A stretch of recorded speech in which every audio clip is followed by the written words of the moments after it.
Levin once said that trauma is a fact of life. It does not, however, have to be a life sentence. He also said that the paradox of trauma is that it has both the power to destroy and the power to transform and resurrect.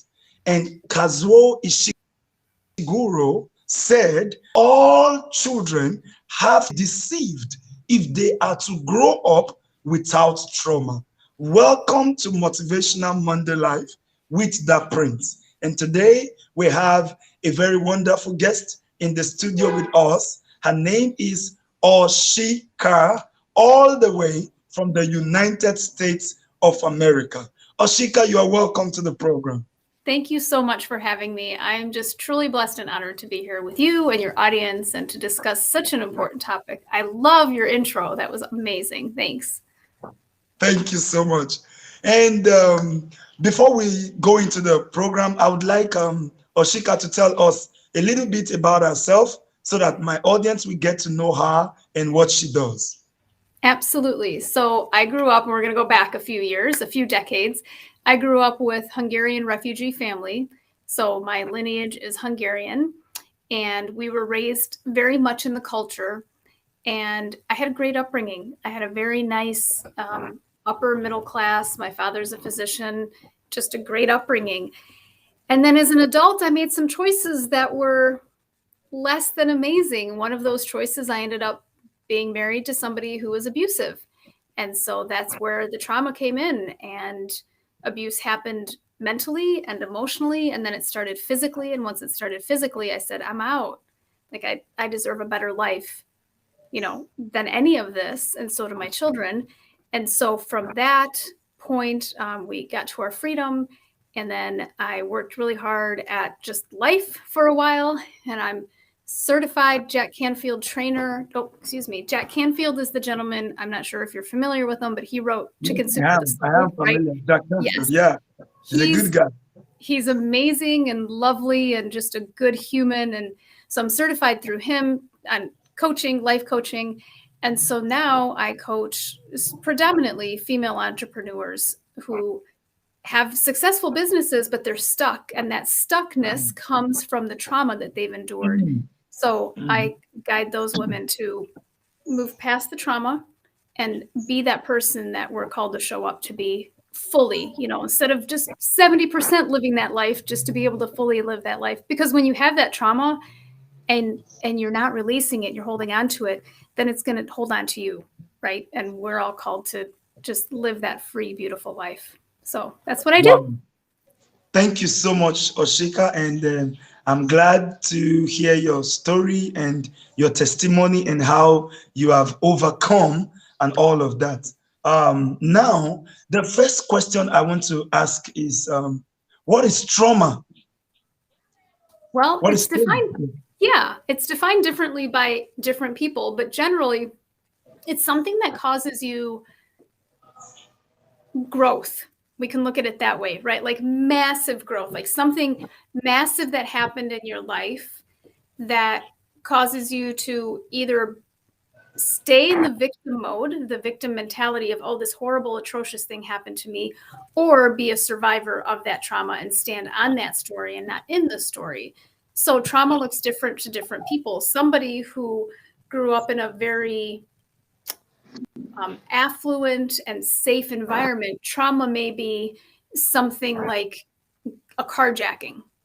To somebody else, trauma may be going to a foreign country and not speaking the language. That could be traumatic to them because their brain just doesn't process it.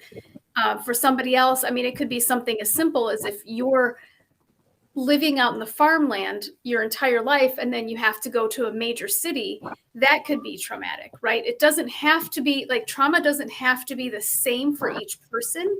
It's just something that really affects your brain in ultimately at first a negative way. And then what do you do with that situation? Are you going to sit in that negativity, or are you going to be like, okay, this happened and it was awful, but ... let's turn it into something good. Wow, that's amazing. And okay, The next question I have for you, Ashika, is how can trauma limit productivity? Oh, so easily, right? Because when we're living in that trauma, that's a fabulous question, by the way. But when we're living in that trauma, then we're constantly thinking of that. And if we don't allow ourselves to heal from the trauma, then it's constantly back here in the back of our brains working and trying to figure out how to heal it. So if we neglect that part of us and don't allow ourselves to heal, then our productivity is always going to be lower because we're constantly working on this background programming to figure out how to heal it. So the best thing to do is to go to that program and allow it to heal so that we can be more productive, because it definitely slows things down, right? There's that part of your brain that's like, oh, I don't know if I'm going to be able to function what you need to do every day or what you want to do every day because of this lingering negativity that's holding you hostage, basically. Wow. You said something at the very beginning that's so powerful. You said you mentioned you used the word stalked. So does it mean, is it possible that trauma can make somebody to be stalked? And if how does how can that happen? Maybe you can give us some examples of how somebody can be stalked through trauma or as a result of trauma.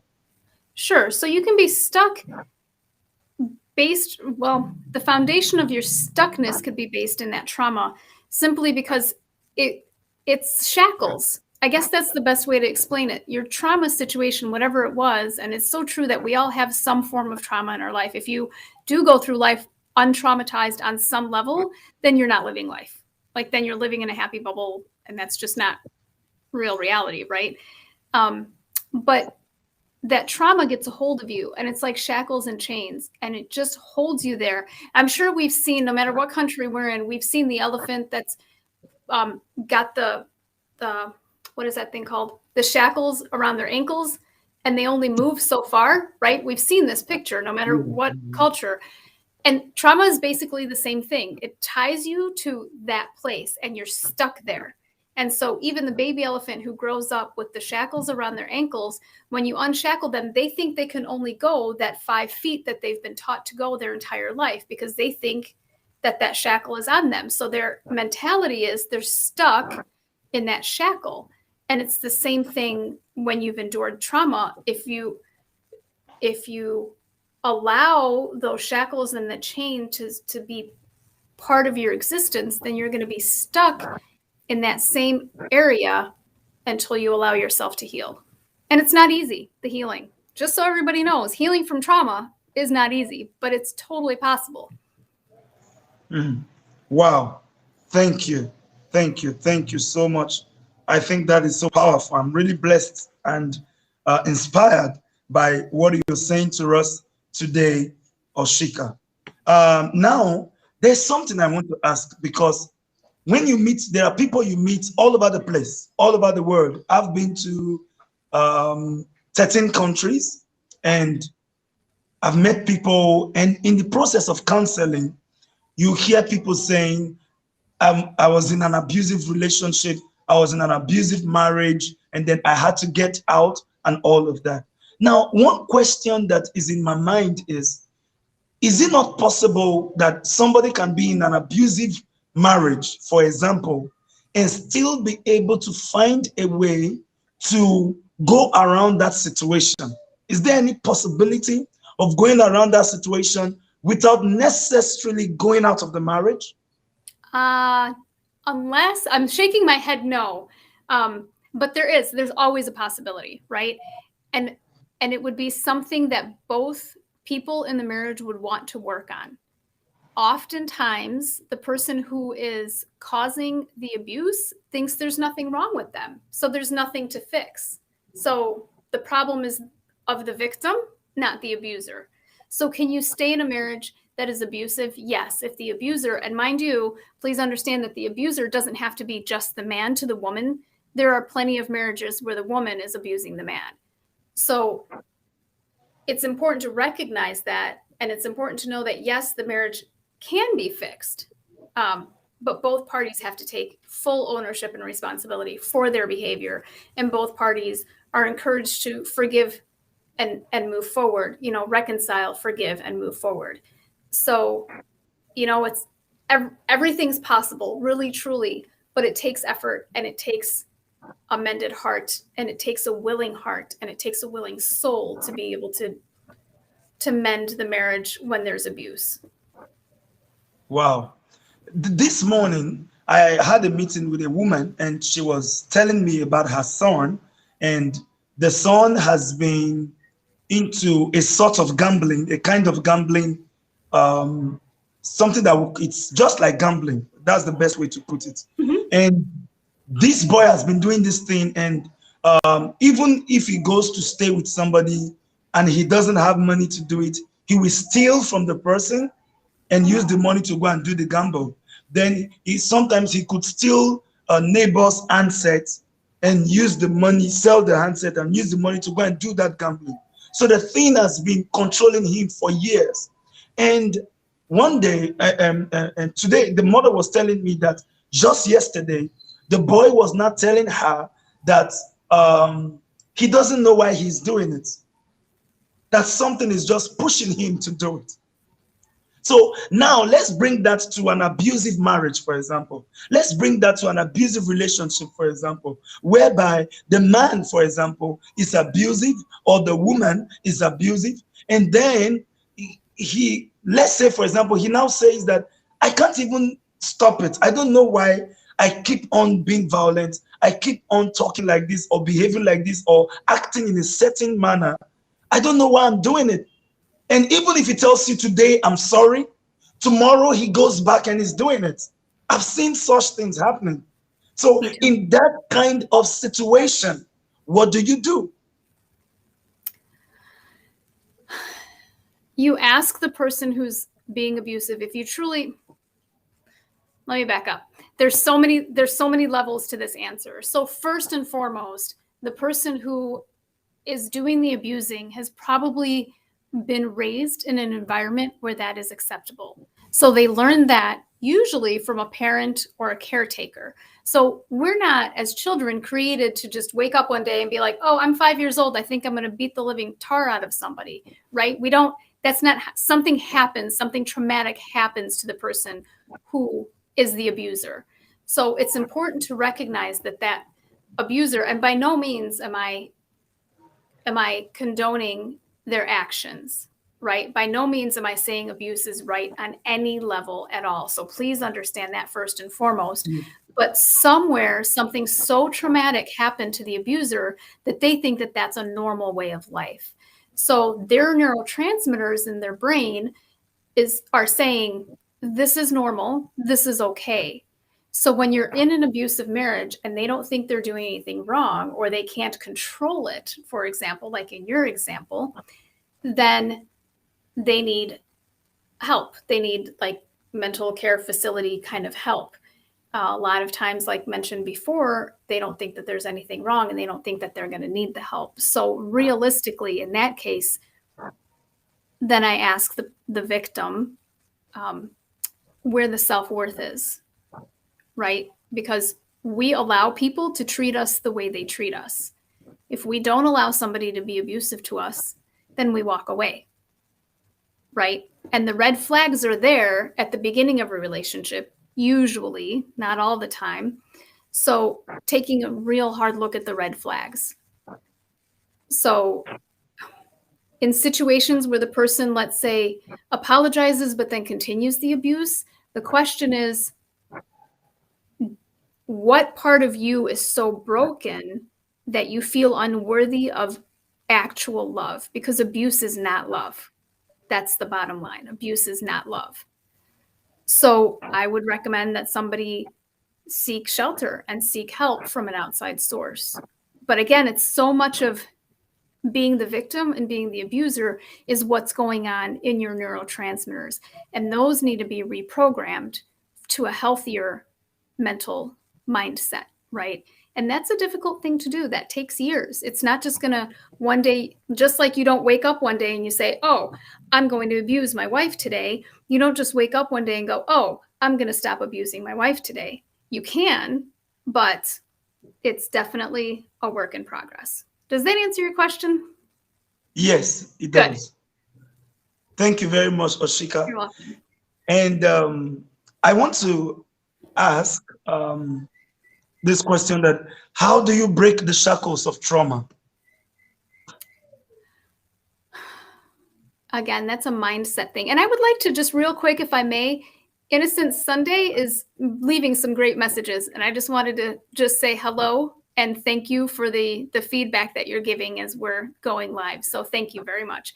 So how do you break the shackles of trauma? Again, it's finding that self-worth. It's finding that little bitty bit of self-worth and self-dignity that you're like, hey, I deserve a better life than to live in that trauma. I deserve a happier life. And that can be difficult because if you are raised in abuse and you think that's normal to either be the abuser or be abused, then you really have to work on mindset. All of this trauma healing is all about mindset. It's working one day at a time. And there are simple ways that you can do that. Just look yourself in the mirror and tell yourself you love yourself. It's a hard thing to do. I had to go through this myself. So there's a little takeaway if you're in a trauma situation or if you have come out of trauma, then every day just look at yourself in the mirror at night and say, hey, I love you. And eventually you're going to start believing it. Wow. Now I'm going to ask you this question. I don't know how to put it exactly, but from what you were saying, what about if somebody is the one, how will I put it, abusing himself? Because, for example, if somebody is dealing with alcohol, he doesn't like the result or the impact of that alcohol, but he finds himself going into that alcohol, abusing that alcohol, and it's affecting his mental health, affecting his emotions, affecting his job, affecting his life, and a lot of things, So what about if somebody is abusing himself, he's not being abused by somebody else? What do you have to say to such a person? Yeah. So, I mean, it's the same mindset as if you're abusing somebody else, right? Because you're still abusing another human being. It just happens to be yourself. So first and foremost, admitting that you have a problem. This is not healthy for me. I deserve better than this. Now, what do I do? So first and foremost, just like in every situation that's negative, taking ownership and responsibility for your actions. I'm the one who decides to pick up the alcohol and put it to my lips and drink it. I understand that it's a disease. I get it. Like I've been there. I totally understand. But again, understanding your own self-worth and understanding that you're worthy of a life better than what you're allowing yourself to live. That's the first step, is to take ownership and responsibility for your actions and just get that little sense of I'm worthy. I'm better than this. Wow, that's so powerful. That's so powerful. Now, I want to ask you, when you started healing, when did your process for healing start for you in your trauma situation? Yeah. Really, my process for healing started even before I left. When I made this decision to leave the abusive situation, that's the moment that my process for healing began. And then it took me probably 5 solid years to understand my own self-worth and to really delve in to that process of healing. So the initial decision was the very first step. I am worthy of a life better than being raped by the husband. I am worthy of a life better than being degraded daily by the person that I'm married to. My children are worthy of a life better than seeing their mother being treated this way. So that was my very, very first step to healing from the trauma. And then I went on a lot of personal development campuses, Lisa Nichols and Jack Canfield and Stephen Covey. And I mean, you name it. Like Yeah. I YouTubed, y'all. YouTube has everything out there, right? And I went to a few convention type things, but I spent a lot of hours on YouTube just shifting my mindset and shifting my mindset and shifting it. And every time I would get back into that, oh, but life would be easier if I was married because there would be 2 incomes and I would have a father for my children. I had to say, stop. What did you have and where are you now? And from a mental standpoint, a mental health standpoint, I was definitely mentally more healthy not married than being married to an abuser. Okay. Um, I don't know if what I'm gonna say. It's Please bear with me if in case maybe I don't put it very well, but there's something in my mind and I just want to maybe express it a little. It might help somebody out there because most times people believe that, okay, if you are in an abusive relationship or an abusive marriage, okay, you must get out, you must get out, you must get out. But sometimes God might have put you there because he wants the situation to turn around. So now you made a statement here that your healing started when you decided, when you got an awakening, an awareness in your mind. Now, is it possible for somebody to remain in an abusive marriage or abusive relationship and get that awareness? And when he or she gets that awareness, begins to study, begins to go for this development conference, begin to listen to podcasts like this, and in the process, because you see, true healing starts from within, not from outside. True healing starts from you, not from your partner. The true healing begins from you yourself, not from the next person. So sometimes we are expecting people around us to change when in reality, we are the ones that need to first begin to change. So we Amen, need to brother. look we need to look inward so that we can properly help those that are outward. And if we begin to focus on ourselves and help ourselves, then we can be able to help the next person. One way or the other, we can be able to help them to change, help them to transform, help them to develop, help them to be what they were destined to be. They were not destined to be abusers, to be violent, to be whatever negative thing they are. But we can help them. So my point here is, I think I've gotten your point. I mean, from what you said, that when you made the decision, that was where your healing started from. So I think that maybe I can still say to somebody out there that instead of running away from that marriage, you need to start first of all to work on yourself. Instead of running away from that relationship, running away from that job, because you could be in an abusive office, an office where your boss, your superior is abusing you. You can be in a group, in a political group where you are being abused. You can be in a compound, or I don't know how you call it over there, but a compound or an estate where, those that are ahead of you, they are abusing you and doing all sort of things to you. So in that case, do you just run out of that place? I think you can work on yourself. Maybe you should throw a little more light on this, Oshika. I see your point, and they're very valid. So, absolutely starting work on yourself first, because I agree 100%. To expect somebody else to behave differently is not rational. We can't control others. We can only control the way we react to others. And so, like in an abusive marriage or in an abusive work environment, it really depends on the leverage. And again, it starts with the self-worth, right?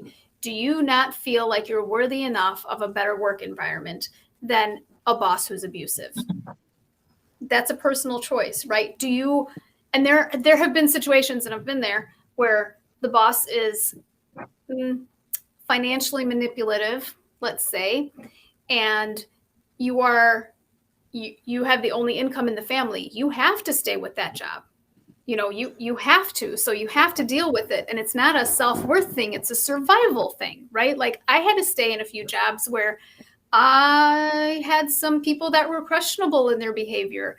However, that's what put the food on the table for my family. So I fully understand. And that doesn't mean that I didn't feel worthy of a better job. I just didn't know how to get to that better job, right? And so, yes, absolutely, internal work first and foremost. But once we do that internal work, then our subconscious figures out a way to get us out of whatever abusive, negative situation that we're in. So when our vibrations raise, then our physical follows that as well. And so usually, I would say probably 97% of the time, when we start personal development and we start really internally growing and raising our vibrations, then the past yuck that we've been in or that we're in right now, all that past stuff kind of falls away, and usually the toxic people will fall away as well. Wow, wow, wow. That's so powerful. Now, I want to ask you this. In many of our countries, many of our African countries, people are traumatized because of a lot of things that the governments are doing, and sometimes they are not very positive. They don't show care, they don't show concern. And as I travel around the world, I have seen this a lot, especially in Africa. Sure. Now, what message do you have to people who are watching you from different countries in Africa and they are being traumatized by their leaders or their government? What's your message to them? Well, it's so easy for me to say anything, and let's just be real about it. It's easy for me to say what I'm about to say, but I'm living in the comfort of the US, and it's almost unfair for me to give advice to somebody who's got a totally different government system than we do. And so I just want to respect that and let your audience know that I'm aware that I'm coming from, the comfort of the US, right? And I might be perceived differently, and people might be like, well, what does she know? She hasn't lived here. But the baseline, with all that being said, the baseline is what we just talked about, that your inner peace and your ability to heal comes from inside. It doesn't matter what the government is doing to you, because there are plenty of times when I don't agree with our government, even as what I guess we can be seen as a world power. That I don't mean that egocentrically at all, but that's I guess how the US is perceived.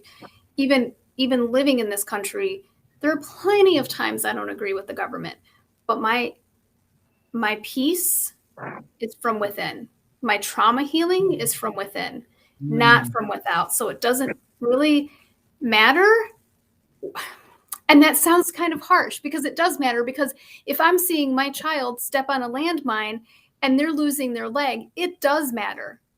It absolutely matters. So I want to be very empathetic and very sympathetic to that. And I'm going to get emotional because we're talking about children, but I mean, that does matter. And that government is awful and horrible. And I'm not advocating for that, but healing from the trauma of what's going on around the world around you has to come from within. It just, that's the root of it. And it's like I said in the beginning, it's not necessarily easy, but we cannot expect outside sources to fill our happy cup. Wow, that's so powerful. Friends, I think I need to maybe add a little to that. That's so powerful that she said. She said, we have to heal from within. So your healing is not based on the government. Your healing is not based on your parents. Your healing is not from any other person. Your healing has to come from within you. Your hope has to come from within. Your joy has to come from within. So it doesn't matter what you're going through right now. Maybe you don't have money. Maybe you are homeless. Maybe you don't even have a job. You don't have a helper. You don't have anything. But you, as far as you have yourself, you are enough. Yes. So you've got to look within. Take your eyes from without, from those people you are looking at, and look within. There is hope within you. There's a light that is shining within you. You just have to allow that light to shine and brighten your path, and follow that path, and follow that light, and let that light lead you to your destiny. That is the light of Christ. That is the light of God. It's inside of you. So look within. It doesn't matter what people are saying to you. They may abuse you. They may insult you. Can you imagine, Ashika? I've never said this, but allow me to say this today. I lived in a compound this same year where there were people who would abuse me. just because of one thing or the other. And they set up a WhatsApp group, and they will come to that WhatsApp group, and they will say all manner of things against me, just because they felt that they had money to pay for their utility bill, they had money to pay for the estate. And at that point, I couldn't pay because I didn't have it. And I was trying to let them know that I can't pay for this at this moment. And all they could do was abuse, was saying all manner of things. But guess what? I didn't allow it to disturb me. I didn't allow it to bother me. I just remained myself. I just remained calm because I've been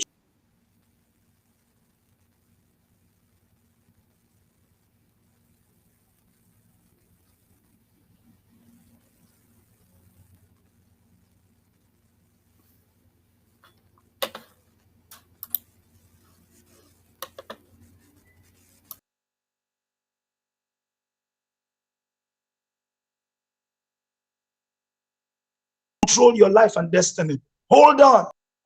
You can make it, and you will make it. Thank you so much.